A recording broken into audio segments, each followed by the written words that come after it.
반갑습니다. 제가 복음하면 늘 잊지 않는 우리 곳입니다. 그래서 늘 그립고 생각이 나고 다시 오고 싶고 와서 살고 싶고. 그런데 우리 애들의 3명이 이곳에서 태어났습니다. 엘리자베스 크랑켄하우스에서 같은 곳에서 저는 여기저기 안 가고 복음에서 시작해서 스프라코스부터 복음에서 끝났습니다. 그리고 복음에 살고 목회는 도르트문트에서 오는 첫째 주일부터 떠나는 마지막 주일까지 10년 반을 목회하고 이제 학위를 하고 시카고로 갔었습니다. 그래서 또 여러분을 뵙게 되니까 많은 이런 생각이 듭니다. 정확하게 27년 전에 제가 복음을 떠났습니다. 1992년 9월 28일 날 휴가 날인데 저는 비행기를 탔죠. 그래서 잘하면 이제 비행기에서 휴가가 되겠구나 했는데 시카고에 떨어졌습니다. 그날이 무슨 날이냐면 휴거가 일어난다고 난리를 그렇게 치던 날입니다. 그래서 제가 그걸 믿지 않으니까 복음대학에서 철학을 공부하던 우리 교회 집사님이 그래도 목사님 믿으시면 좋지 않습니까? 그래요. 그래서 왜 믿습니까? 그러니까 혹시나 믿다가 휴거할 수 있지 않습니까? 그러니까 여러분 성경에는 때와 시간을 우리 주님도 알지 못한다고 했습니다. 그거는 엉터리입니다. 그런 잘못된 신앙에 현혹되면 안 됩니다. 그래서 저는 확신하고 비행기를 탔지만 시카고 할주로에 떨어졌습니다. 그래서 옆에 혹시나 빈자리가 있는가 보니까 탔던 사람들이 같이 내렸습니다. 그래서 1992년 9월 28일 시카고에 떨어졌습니다. 그리고 이제 복음을 생각하면 여러분이 주목사야 복음대학에서 학위를 했으니까 그걸 생각나겠지. 그거는 별 생각이 나지 않습니다. 중요한 거는 우리 딸이 아들 둘, 딸 하나가 있는데 마지막 딸이 이제 한국 나이로 30살, 독일 나이로 11개월이 됐습니다. 만 29살이 되는데 그 애가 3살 때 킨더 클리닉에서 청각을 잃었습니다. 그래서 제가 복음을 생각하면 첫 번째로 내 딸의 청각을 잃은 그 킨더 클리닉이 생각이 나고, 근데 이제 여러 가지 과정을 거쳐서 의사가 잘못했다. 병원에 입원해 있는 동안 내 딸이 청각을 한쪽은 100으로 치면 90을 잃고 한쪽은 110을 잃었습니다. 그러니까 정상이 100인데 90개를 잃고 110을 잃었으니까 완농의 상태가 됐죠. 이제 여러 가지 의료조정위원회에 제가 항의를 했고, 이제 그 병원의 레포트를 근거로 썼을 때 결론이 당신의 딸이 킨더 클리닉에 입원해 있는 동안 청각을 잃었다. 이것이 결론이었습니다. 그래서 그 결론을 갖고 소위 말한 이제 재판 절차를 할 수 있었는데, 제가 킨더 클리닉 원장과 그 의사, 담당 의사와 3명이 앉아서 마지막 대화를 했습니다. 당신이 내 딸을 치료하기 위해서 가진 고생을 6주 동안 했는데 그 사이에 이 일이 벌어진 거에 대해서 인정을 하는가? 인정한다. 당신이 잘못한 거 아는가? 안다. 그러면 됐다. 의사가 내 딸을 고치려다가 잘못한 건데 의료 실수인데 그럴 수 있다. 그리고 저는 그 92년 제가 학위를 마치고 미국으로 가는 직전이었기 때문에 그걸 하나님의 사랑으로, 그리스도의 사랑으로 용서할 수 없는데 제가 거기서 끝냈습니다. 그리고 더 이상 법적인 과정을 하지 않았고, 그리고 하나님의 손길을 기다리면서 내 딸을 키웠습니다. 그 딸이 29살, 미국에서 초중고 대학원을 나오고 석사까지를 하고 미국의 보스턴에서 특수학교 선생님이 되었습니다. 그 공부하는 동안 우리 딸은 한 푼도 등록금을 내지 않았습니다. 내가 재판을 해서 이겼으면 한 7만 마르크 정도를 받을 수가 있었습니다. 그러나 그거를 포기하고 하나님의 손길에 내 딸을 맡겼을 때 내 딸은 대학원까지 그리고 선생이 되긴까지 하나님의 놀라운 은혜로 이제까지 살아오고, 그리고 현재 내 딸이 약 2달 동안 방학 동안에 미국에서 중국으로, 중국에서 이스라엘로, 이스라엘에서 네덜란드로, 그리고 네덜란드에서 독일로, 독일에서 프랑스로, 프랑스에서 영국으로, 그리고 영국에서 미국으로 들리지 않는 농인 내 딸이 혼자 배낭여행을 하고 있습니다. 제가 내 딸을 생각을 해도 신기하고 놀랍습니다. 굉장히 담대하고 자기는 말할 수 없지만 세계를 다니고 있습니다. 그리고 하나님의 뜻 가운데서 곧 결혼해서 내가 내 딸에게 그랬습니다. 아들 하나 딸 하나만 낳아라. 손자 아들 하나 딸 하나 낳으면 난 오케이다. 이렇게 딸의 결혼을 위해서 기도하고 있습니다. 보콤하면 생각나는 곳이 킨더 클리닉입니다. 나의 인생의 고통과 아픔과 사실은 말할 수 없는 고난의 세월이 있었습니다. 그 시간이 내가 학위를 받는 시간과 겹쳐 있습니다. 제가 여기서 마기스터와 박사를 하는데 박사 논문이 통과되고 내 딸이 청각을 잃었습니다. 그래서 엘리자베스 크랑켄하우스에서 내 딸이 처음으로 청각을 확인하는 그곳에 갔습니다. 엘리자베스 크랑켄하우스 맞은편에 하나의 집이 있는데 거기서 조사를 하니까 완전하게 청각을 잃었다 판명이 났을 때 참 청천벽력 같았습니다. 그 시간이 27년이 흐르고 내 딸은 하나님 은혜 가운데 이렇게 살고 있습니다. 환난과 핍박 가운데서도 우리는 믿음으로 하나님의 은혜로 승리할 수 있음을 여러분에게 말씀드립니다.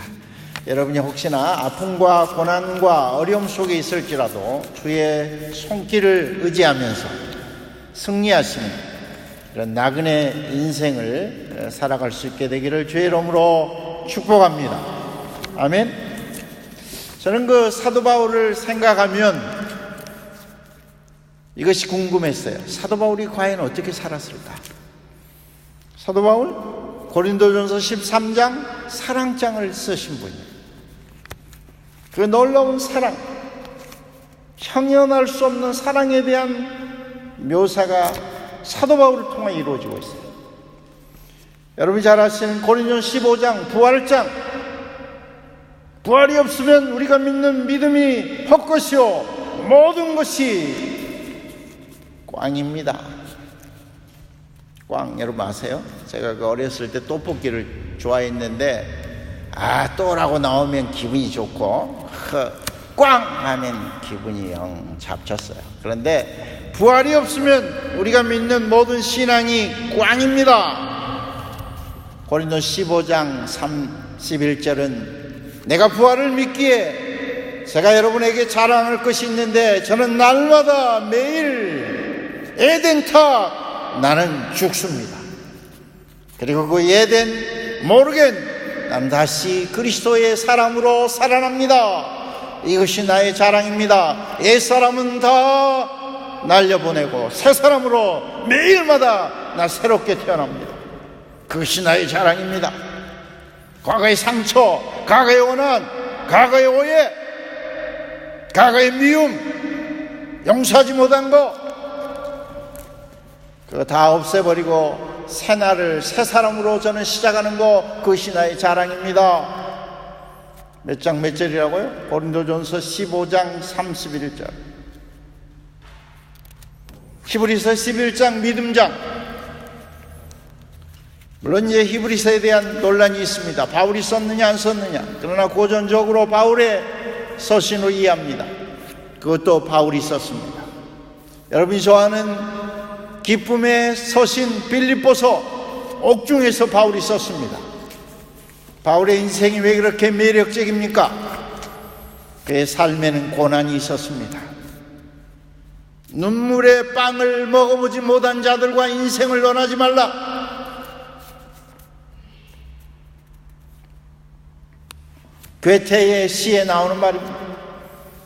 눈물의 빵을 먹어보지 못한 자들이여 아직 인생을 모르고 있는 것입니다. 그 빌립보서 기쁨의 서신을 쓴 사도 바울, 그렇다면 바울 어떻게 살았을까? 인간 바울이 어떻게 살았을까? 저 그게 궁금해요. 바울이 정말 사랑이 많았을까? 바울의 생애에 기쁨이 넘쳤을까? 바울은 믿음의 사람이었을까? 바울은 날마다 자기를 부인하고 새 사람으로 에덴 모르겐 살았을까? 이게 궁금해요. 그래서 성경에는 그런 선언적인 성경이 바울을 통해 나오고 있지만 바울의 삶을 보여주는 성경이 있어요. 여러 군데 있어요. 그런데 이 빌레몬서가 바울 과연 어떻게 살았나를 보여줍니다. 이 빌레몬서는 여러분 찾기 힘들었죠? 네, 한 구석에 잘못하면 또 넘어가 버려요. 다른 성경과 베드로전서하고 그냥 넘겨버리게 돼요. 한 장 있는 성경 저는 매우 좋아합니다. 왜냐하면 한 몇 분 읽으면 성경 한 권을 읽으니까요. 그래서 빌레몬서 이거는 엽서 크기의 성경입니다. 근데 이 빌레몬서의 별명은 러브레터, 사랑의 편지다, 사랑의 서신이다. 그런데 이 빌레몬서를 통하여 바울의 삶을 보게 됩니다. 에브라함 링컨은 이 빌레몬서를 보면서 노예 해방을 결심하게 되었다고 합니다. 빌레몬서를 통해서 노예 해방. 오늘 양희승 집사님이 말씀을 읽었는데 거기에 나온 오네시모는 노예입니다. 스클라베, 노예가 예수를 믿고 새 사람이 되고 주의 종이 되고 사도 바울의 동역자가 되는 과정에 이 빌레몬서가 쓰여진 것입니다. 사도 바울의 삶을 오늘 이 빌레몬서에서 몇 가지로 생각해 보는데요. 첫째, 9절에 보면 바울은 도리어 사랑으로서 내가 부탁한다. 빌레몬이라고 하는 사람은 여러 가지로 신앙을 갖춘 사람입니다. 그 빌레몬에게 사도 바울이 편지를 씁니다. 인내와 사랑과 온유와 겸손과 믿음을 갖고 있는 사람입니다. 이러므로 내가 그리스도 안에서 아주 담대하게 내게 마땅한 일로 명령할 수 있으나 나는 그것을 선택하지 않고 도리어 사랑으로서 빌레몬 당신에게 부탁합니다. 여러분, 예수 믿고 바뀐 것이 무엇입니까?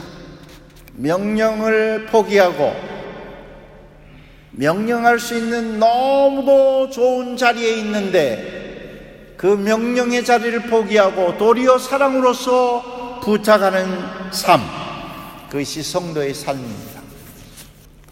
그것이 성도의 삶입니다. 그것이 헌신의 삶입니다. 그것이 크리스찬의 삶입니다. 명령할 수 있을 때 명령하는 것을 포기하고 도리어 부탁하는, 사랑 때문에 부탁하는, 다르게 말하면 그리스도 때문에 내 삶이 변화되어서 부탁할 수 있는 그런 생애가 되었을 때 나의 삶은 멋진 크리스찬의 생을 살아가게 되는 것입니다. 사실은 어떻게 하면 제가 오늘 8명 나오셔서 특송하는데 가만히 보니까 평균 연령이 몇 세일까 이렇게 계산해 봤어요. 보니까 조금 연령이 높더라고요. 그죠? 네. 한 30대도 들어가고 40대 들어가야 되는데 미안하지만 40대까지는 보이는 것 같는데 잘 안 보이는 것 같아. 그러니까 제가 좀 애누리를 하면 많이 되면 한 50세. 그렇죠? 그런데 사실은 우리가 예수를 믿으면서 내가 정말 예수 믿는 자로서 변화된 것이 무엇일까? 사랑 때문에, 예수 때문에 부탁할 수 있는 삶, 그것이 내가 가지고 있는가? 우리 부모들 또 남편, 아내들 또는 친지들 간에 마땅하기 때문에, 당연하기 때문에 명령할 수 있고 큰 소리 칠 수 있는데 도리어 예수 때문에 부탁하는 삶. 사도 바울이 그걸 보여주고 있어요. 그 다음 두 번째, 갇힌 자 된 바울. 오늘 이 빌레몬서도 옥중 서신입니다. 갇힌 자 된 바울. 아까 눈물의 빵 이야기를 했는데 시련. 우리 내 남편이 퍼펙트한 사람이다. 내 아내가 퍼펙트하다. 내 자식들이 퍼펙트하다. 우리 교회가 퍼펙트한 kirke다. 그러면 좋을 것 같죠. 근데 이 세상에 그게 존재하지 않아요. 그는 그냥 그렇게 꿈이나 꾸세요. 늘 부족하고 모자라고 채워줘야 되고 이해해야 되고 기다려야 되고 관용을 베풀어야 되는 거예요. 근데 관용을 베풀면서 인내하면서 그 과정 속에서 내가 예수를 닮아가게 된다는 거예요. 내 남편의 부족 때문에 이 아내가 신앙의 성숙의 길을 가게 되는 거예요.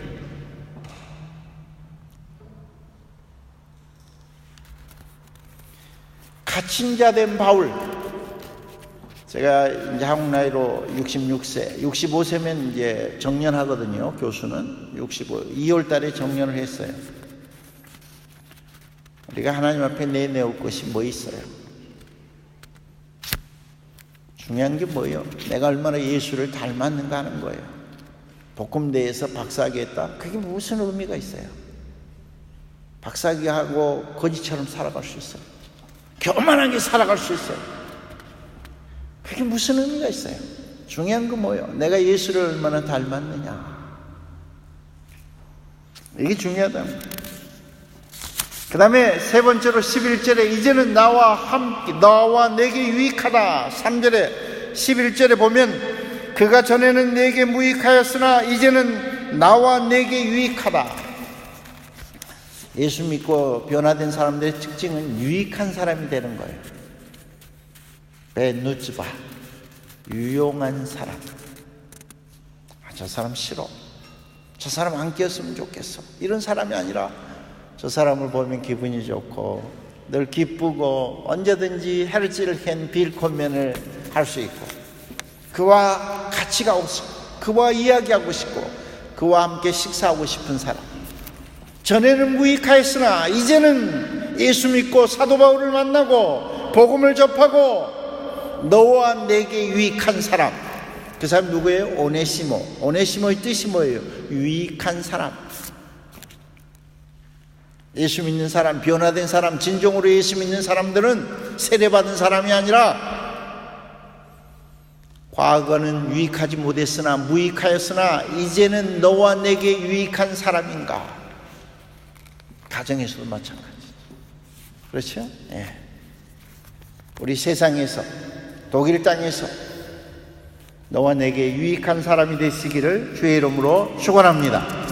네 번째로 14절에 보면 선한 일이 억지같이 되지 아니하고, 이 오네시모가 사실은 빌레몬 주인을 노예로서 탈출한 거예요. 탈출할 때 돈도 좀 필요하고 노자가 필요하잖아요. 노마까지 가야 되니까.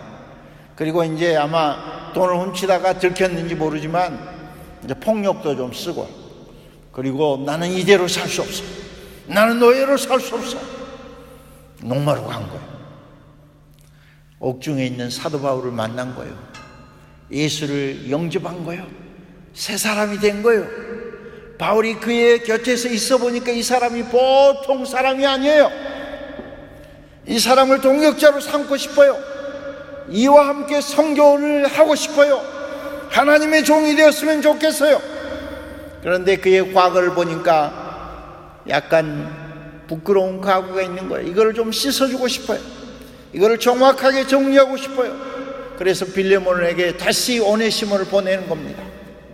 노예는 물건입니다. 주인의 소유물입니다. 죽일 수도 있습니다. 그런데 그 빌레몬에게 보내면서 이 빌레몬서를 그 오네시모의 손에 들려서 빌레몬에게 다시 가게 하는 것입니다. 그리고 과거를 정리하고 용서받고 화해하고 정확하게 빌레몬의 허락하에서 네가 나의 동역자가 되기를 원한다. 네가 주의 종이 되기를 원한다. 아닙니까? 사도 바울님, 내가 가면 내가 죽을 수도 있는데요. 그래도 가라. 나는 내가 기도할 것이고 빌레몬의 신앙을 내가 믿는다. 염려하지 말라. 그리고 하나님의 은혜를 나는 믿는다. 가라. 선한 일이 억지같이 되지 아니하고 편법을 쓰지 않고 정확한 과정을 거쳐서 주의 일을 하기를 네가 하기를 원한다. 돌아가라. 그리고 돌아오라. 기쁨으로 돌아오라. 그리고 나와 함께 멋지게 주의 일을 하자. 14절에 말합니다. 다만 내 승낙이 없이는 내가 아무것도 하기를 원하지 아니하노니 이는 너의 선한 일이 억지같이 되지 아니하고 자의로 되게 하려 함이라. 아무리 좋은 일도, 아무리 선한 일도, 하나님이 기뻐하시는 일도 자의로, 자원하는 마음으로 주의 일을 할 수 있게 되기를 주의 이름으로 축원합니다. 그 다음에 마지막에 보면 16절에 사랑받는 형제로 둘 자라. 16절에 보면 이후로는 종과 같이 대하지 아니하고 종 이상으로 곧 사랑받는 형제로 둘 자라. 내게 특별히 그러하거든 하물며 육신과 주 안에서 상관된 내게라. 그러므로 네가 나를 동역자로 할진대 그를 영접하기를 내게 하듯 하라. 종이거든요. 노예거든요. 동물 취급하던 때거든요. 그런데 사도가 사내들인 공회의 회원이었던 그가 예루살렘 가마리엘 문화에서 공부했던 그 석학 사도가 그 노예 오네시모를 만난 후 나의 형제로,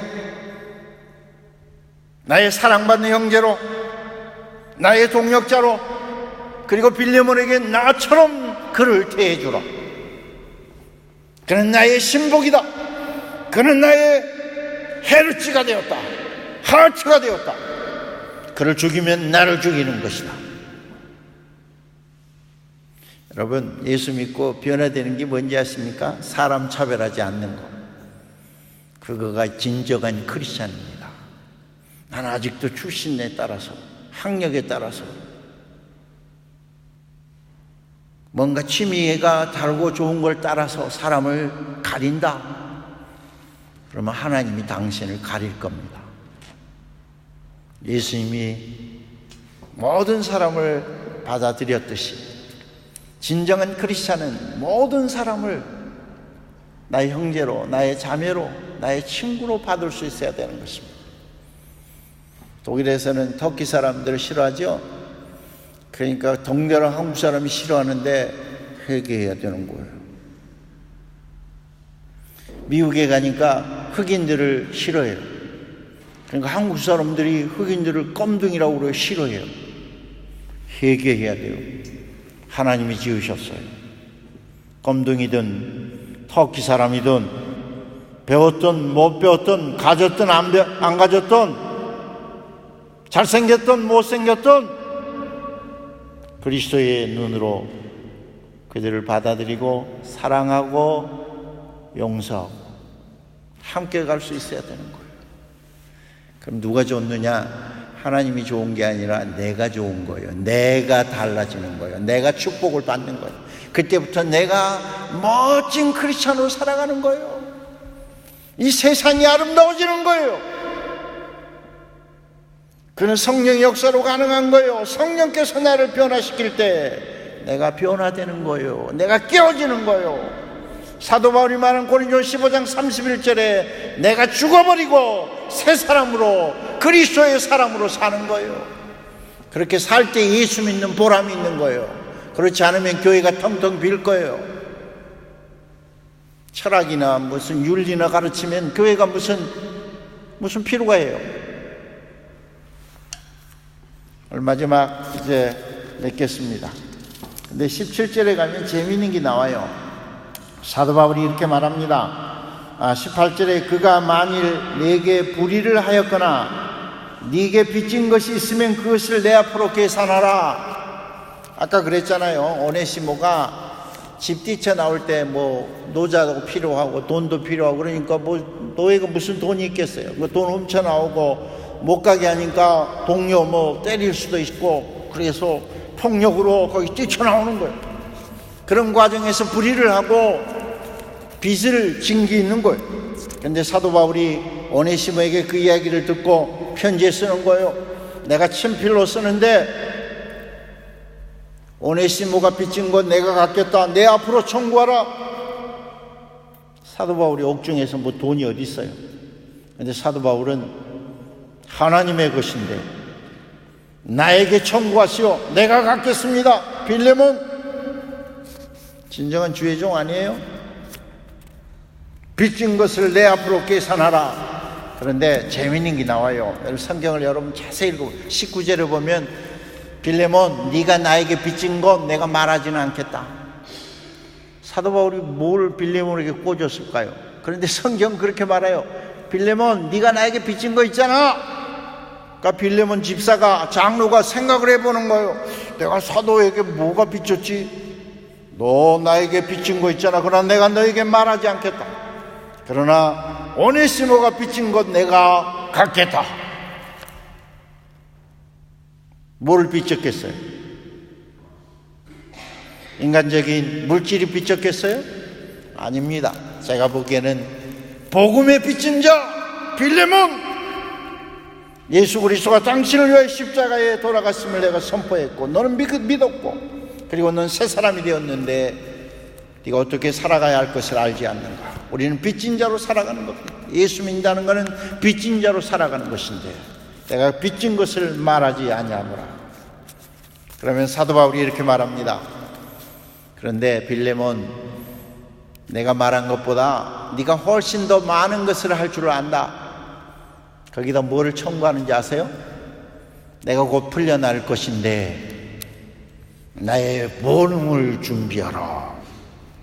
이 본문에 보세요. 재밌는 거는요, 오네시모 그 빚진 거 조금 빚진 거 한 1000 유로 정도 빚진 거 이야기하다가 갑자기 사도 바울이 내가 곧 풀려날 것인데 뭘 준비하라고요? 보응을 준비하래요.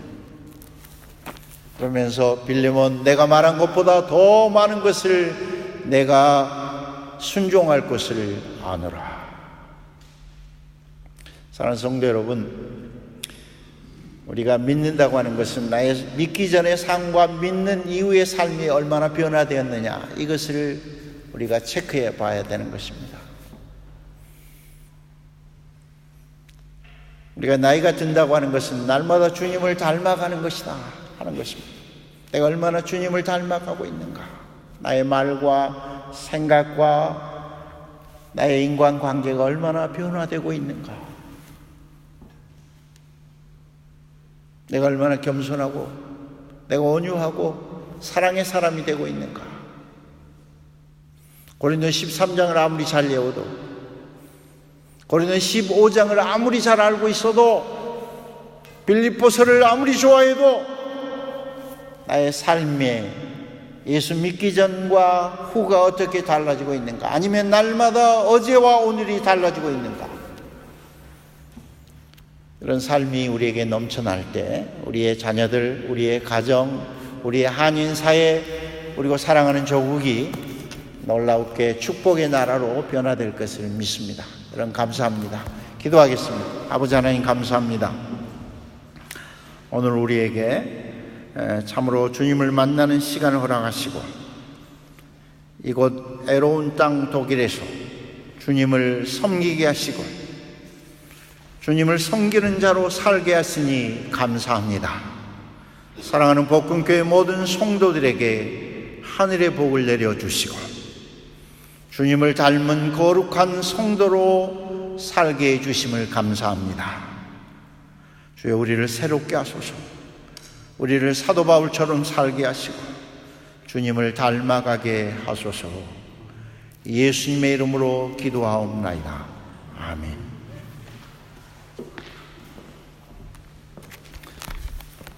귀한 말씀에 감사를 드립니다. 여러분 모두 말씀대로 주님 닮아가는 삶 사시길 간절히 바랍니다.